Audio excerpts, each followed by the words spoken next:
This will come in handy. Hi guys, so we're back again for the Poison Pathfinder, and we'll be visiting how the characters are progressing in the mid-game. So this is now level 75, around after like maybe 50 and over to be just unlocking the end game, and this is where things becomes interesting because you are now very gear dependent. Especially in Act 3 Cruel, that's where you start buying gears to basically compensate your resistances. And this is my current resistances. I'm quite lacking. I have some slots here, but I don't want to do anything to this yet because I cannot remove them after. I need to, maybe I could put like chaos here and then rearrange a few things so that I can get all 75 resistances. But what we're going to be primarily talking about in this video is how we build our character. So first of all, we're going to be looking at the skill tree. So the passive skill tree has diverged a little bit because things are now a little bit different, and because there's a few game-changing nerfs with the Pathfinder, especially with the gas arrow that has nerfed by a lot.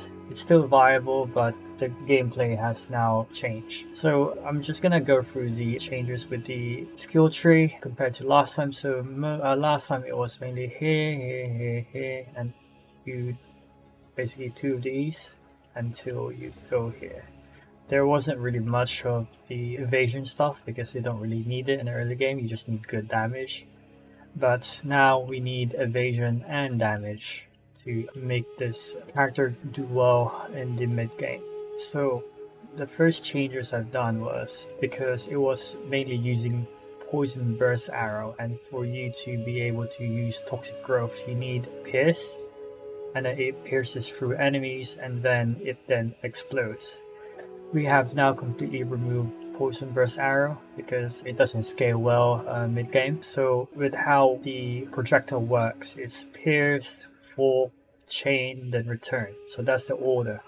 So if you hit an enemy, it pierces through first before anything else. Then once it pierces, it forks, meaning it splits into two projectiles. Then after that one, it bounces off to terrain or other things, and then chains back or homes to an enemy. And then there's a return, which is not available yet in the Pathfinder XL2. But anyway, that's how projectile works. So because we are now primarily forking our skill, we don't need pierce anymore. So I've removed this, and then now it's now been replaced with gas arrow. Gas arrow is now our primary skill, and we will not be using much of firewall anymore. I just put it there because I don't really have anything else to put, but it's also nice to have some fire in case we need it. So the big changes is from poison duration, we now move it to poison magnitude. Here I had 2 here last time. I just did put it because I had to compensate with the attributes for the video.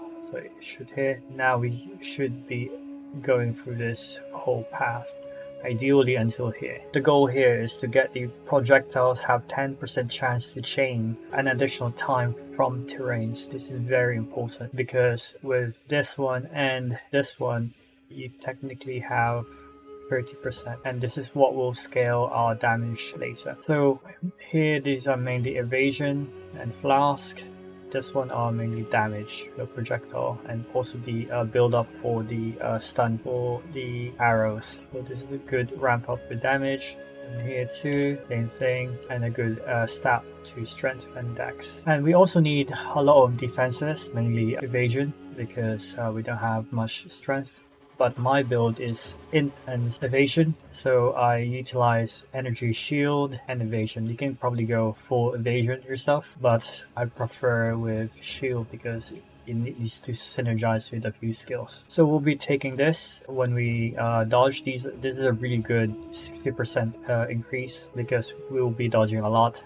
Higher axe or mid game or a bit higher level, you need to dodge or else you're gonna die. But before normally you stop here and you don't expect these two, and then here from the attribute bonus, what I need to first get is this one because this is very, very, very important. This basically doubles our evasion rating for the gear. So I have 800, so that's now 1600. If you have full evasion, that could reach 3000 or so. This one too, because the increased dexterity by 8%. This is very important because we need to scale our dex, and for a few reasons.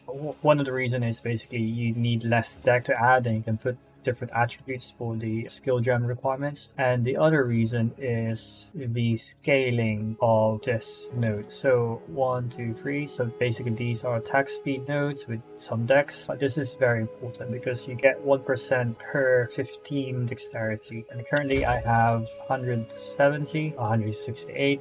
It was 190 near 200, but I just changed a little bit of my gear because I had to compensate a few things. So this could easily go up depending your gear, but if you have like 125, should have 20% increase, fairly achievable. So that's 20% increase. The reason why we need this, and because this node here reduces our attack speed by 8%, so it mitigates the reduction. And then we also want more attack speed, so that's why we're gonna go here. But before we do that, we need more damage. I spec'd out on +1 chaos skills, chaos damage for all these, and this is very easy. We don't have to spend more attribute, so that's fairly quick area for us for a damage boost. And then basically we're just gonna go here. So attack speed during class effect. The reason why we need this is because it's gonna scale with our 8th ascendancy when that comes out, or the 4th ascendancy skill, which is this one. When you flask, it will keep healing, and there will be a duration in your flask until it ends. Because we have multiple nodes, and we'll be getting more nodes like these two, like this one soon. It will be very beneficial for us because we'll be 100% uptime on flask. But this is the mid game, so we can't really get those, so we need to prioritize damage and a little bit of evasion. So this one, these two, this is the damage,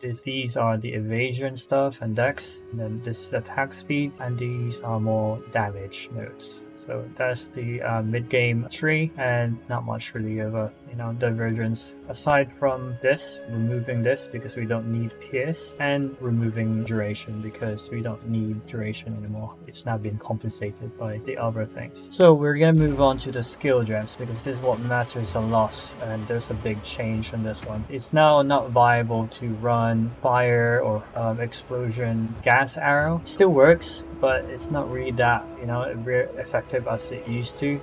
It was dropped by 300%. This used to be 500 something, but now it's 200 something, so that's a big nerf. And also because it doesn't really deal much damage, it doesn't scale well with a poison. If it was within the 500 region, then the poison would be like our secondary, but now because this is almost the same damage as the poison cloud, we need to prioritize more on the poison. So I'm just gonna talk about the skill support gems. First of all, we need the +1 poison. This is very important. And another important thing is the armor break. So armor break is very important for you to reduce your enemy's mitigation or armor, meaning your normal attack will deal more damage than normal because they have 0 armor, and that's very good for poison because poison is based on 20% on physical damage aside from kill. And the third gem that we need to apply is this one, forking. This will synergize with this one, forking. So we have 100% fork, so meaning projectiles have a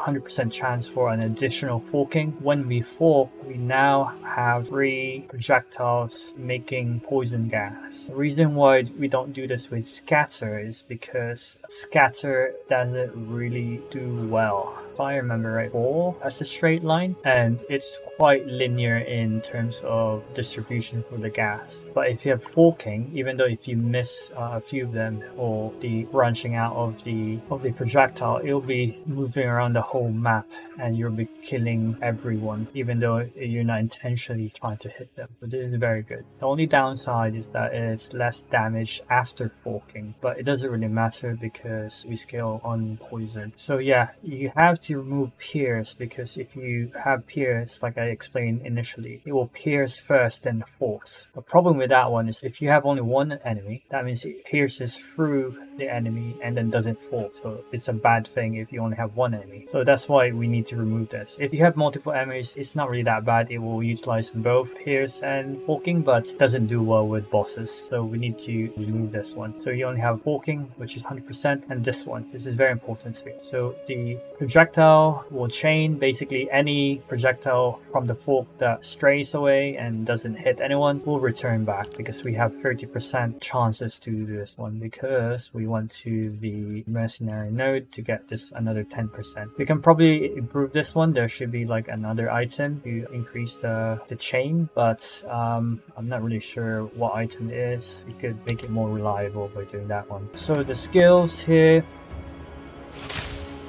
basically it's just that one, and I'm going to show you a few things of how I spec'd out the vine arrow. The vine arrow, now it's been understood that, you know, a vine arrow is a bit weird of how it interacts. The vine itself, this part here, doesn't hit when it lashes. There's no hit mechanic on this one. So meaning, like, some of the suggestions that it made in the guide recommendations, like maim, doesn't really work. It only works when you actually hit them with the drop like this.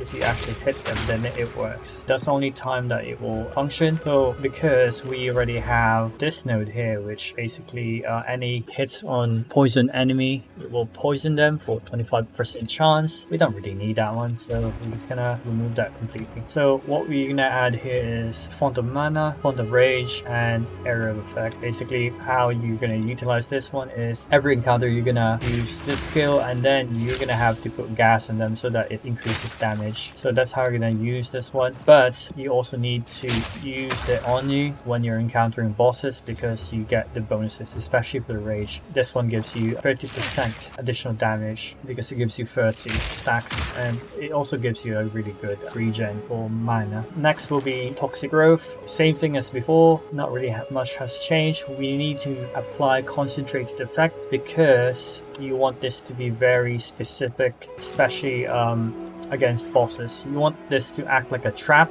like in Path of Exile 1, when you just basically spam this one before a fight, and then once you're ready, you just hit one gas and it explodes everything. If we remove this, it becomes too spread out, and doing that one, that you can see that it takes a while for it to hit everything. So that's why we need this one, and it also increases the damage by a lot. Next would be Bursting Plague, which basically means like the poison that it gets an additional 200% or times 2, which is really good. And the other one is Magnitude of Poison, basically increases more poison damage. You can use another skills, but I prefer this one because the poison that it stores from the poison gas is already amplified by 1, and then you amplify it by another 2 times here, and then this one is only 0.75 or 75%, which is still really good. Right, so the key things that we have for other support gems, Stock Effigy. This is very good. You need to have acceleration, which is basically projectile speed or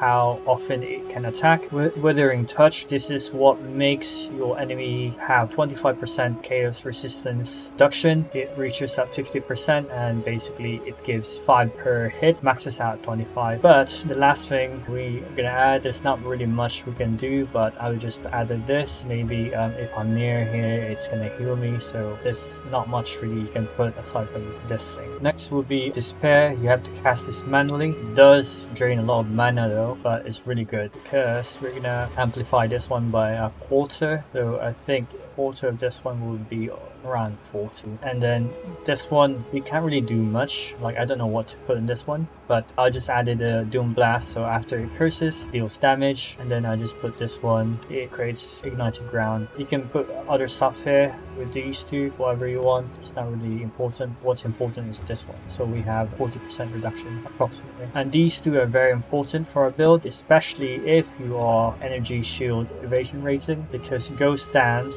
basically adds or recovers your energy shield equal to 5% of your evasion, and currently I have a fairly big evasion, so around 8,000, so 5% of that one is quite big, and we only have 500 energy shield. It's gonna increase more sooner or later, but that's what I have for now. But this is really big because this is basically additional 500 health on top of our life. I know our life is quite small, but because I have bad gear, so we're poor. Yeah, but this is really good. If you get hit, you recover that one, and it can even, like, you know, save your ass from getting one shot. Next will be skill gems. With this one, it will be less skill effect duration, basically from 3.3 baseline it becomes reduced by 30%. I don't know the math for that one, so it's 2.58 seconds, so it basically stacks quicker. Then we have the just your persistent buff. There's not really much you can do because there's not much gold gems for them. They're still on the works, and if you look at the tooltip, like, it will not really give you much. Like,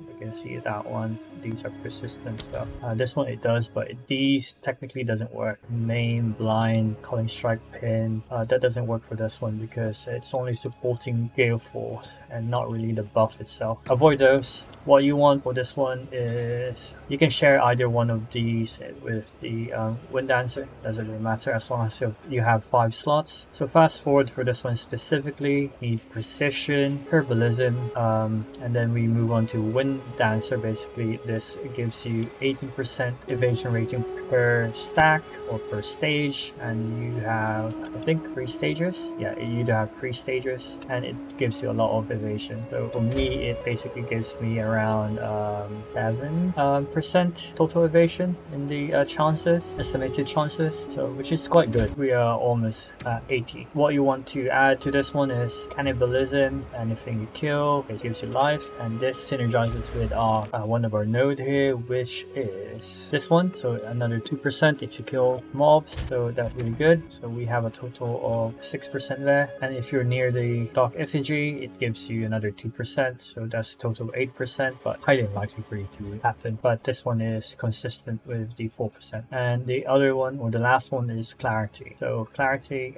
gives you more mana regeneration, and we're gonna need a lot of mana. So I tried the Ascendancy, and it's very hard. Even the third one, it's really hard, and at lower gear, and we don't have really good gear, and the fact that we don't deal really good damage, we can deal decent damage but not really good damage to actually one-shot or insta-kill bosses. So for the ultimatum, we can go to the end boss, but we cannot kill it because it's too hard. It can one-shot you if you're against that bird thing, but if you're fighting that dragon, then you're lucky. Yeah, so I'm gonna show you how this basically works with mapping. What we're gonna do is basically we go vine arrow, and then we just put gas in it, and then we put this one as a support. Basically that's it. And if we are fighting bosses, we do this. We do this to ourselves and this one, and then we spam this one. And then we can just, like, explode. It deals a lot of damage. So what we're gonna do, I'm gonna show you how things work. Area, we can try this on. Maybe this. I hope I don't die. There's a possibility that I'll die, but oh well. And I'm recording, so everything's gonna be really laggy for some reason. I don't know, but a few days ago there's a lot of bugs, and the map bugs thing. So this is what we're gonna do. You can see my frame rate is gone down by a lot, and you can see the gas is all over the place. And that's what we want. You can see there. everything just dies because of that one. And we just do this, do that, and maybe do this. And we're, by the way, we're only like 75. I don't have a new weapon because we can't get the dual. We can't get the dual string bow for the expert. For the expert version because it needs level 78. Equip that one. I'm only level 75, so 4 levels more before I can change my gear. See that one, and then you can see that it breaks armor so quick, like almost instantaneously. So this is why it's really good for mapping. And you can even just do that one and run away, do that one and run away. But you know, it's always best to do divine first and drop there and just lead and then down.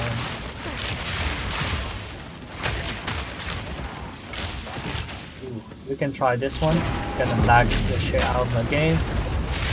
We're gonna do this. I hope I don't die.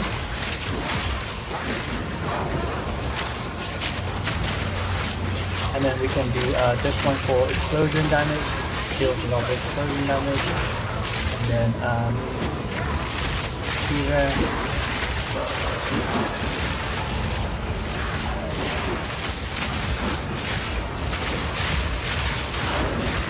I'm frozen.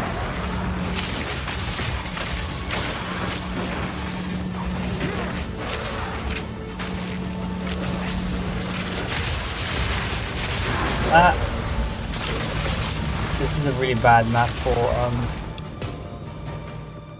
all this. The damage is not there. It can, but you need to dodge a lot and try your best not to die or get hit. And you can have like this. You have the see that. It doesn't really kill it instantly, and then I messed up the combo.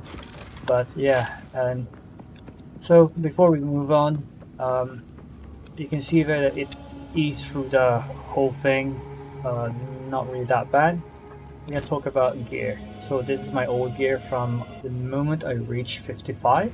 Yeah, the moment I reached 55, you can see that it requires level 55. I bought this very cheaply, 1 or 2 exalts, and then just add addition to it after, just to make it a little bit stronger. You need to have at least 130 physical damage. It will be good if you have added physical damage or plus to all projectile, but you know, it's gonna get very expensive. Just spend like 2 or maximum 5 exalts on your bow because you need to buy a new one. And these ones I spent 1, 2, some of them are 5, 10. Mainly they're 2 to 5, and they're not really that, you know, great, but it's good enough. You can see there what I was trying to get is resistances. We need to get and cap these resistances as much as we can, and just gonna be cold and chaos. This one, what you need is attack speed and projectile damage or skill plus 2 projectile skill, another attack speed, and ideally physical damage. So this is what you need to look for. It can become very expensive. This one wasn't really that much, so I got lucky there. Can't remember how much it was, but maybe under 10, or maybe this is maybe around 2 to 5, 2 to 3 or something like that. And this one I bought this for 3 divines, if I remember that right. Was it 3? No, 5 exalted orbs. I haven't tried this one yet, but it said like any chaos damage will contribute with the freeze and electric buildup. I'm not exactly sure how this works, so I just bought it and see. I will test it out later. But another key piece of a gear, the flask. What you need to have is gains 0.25 charges per second. This is what you should be using, especially for this one. You want this one with instant recovery, and then the gain 0.25 charges per second. You can buy this cheaply, 1 exalt, because this scales well with a few things like this. and this, and we'll be specking out to this one and a few blast nodes. You can see here that it adds also 0.1. Our aim is basically to have life last uptime of 100% until we get this one. You can see here because the life last will not queue and will always overfill, so meaning it will heal us. The reason why we want this one is because of this belt. So if you read what this belt does, life recovery from flash also applies to energy shield. So it's really good. We have low life, it will also heal us. And what's good about this one, the life flash effect are not removed. It's basically constantly healing and you have a really good regeneration rate. Ideally we want to have 500 or 1000 regeneration rate per second, meaning if you get hit you're just gonna fill up instantly, if that's possible. Yeah, there's not much really I can talk about with the gear. As long as you have really good resistances, make sure you fill your chaos resistances at 50 is good enough, but ideally you want to be maxing everything up. Okay, we're gonna go to the boss room and let's see how this goes. Okay, this is this guy.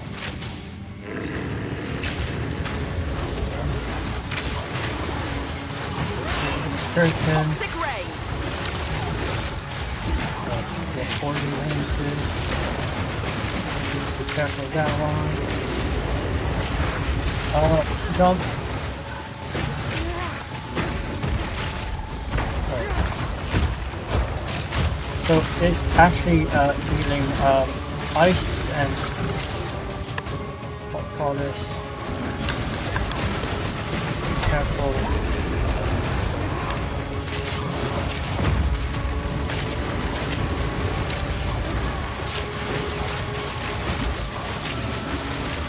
I cannot get closer.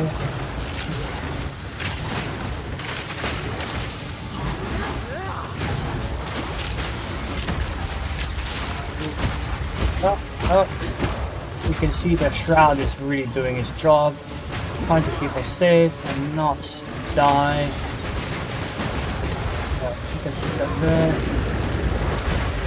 Add a bit of fire to our damage. Ow, ooh, I almost died there. That saved me.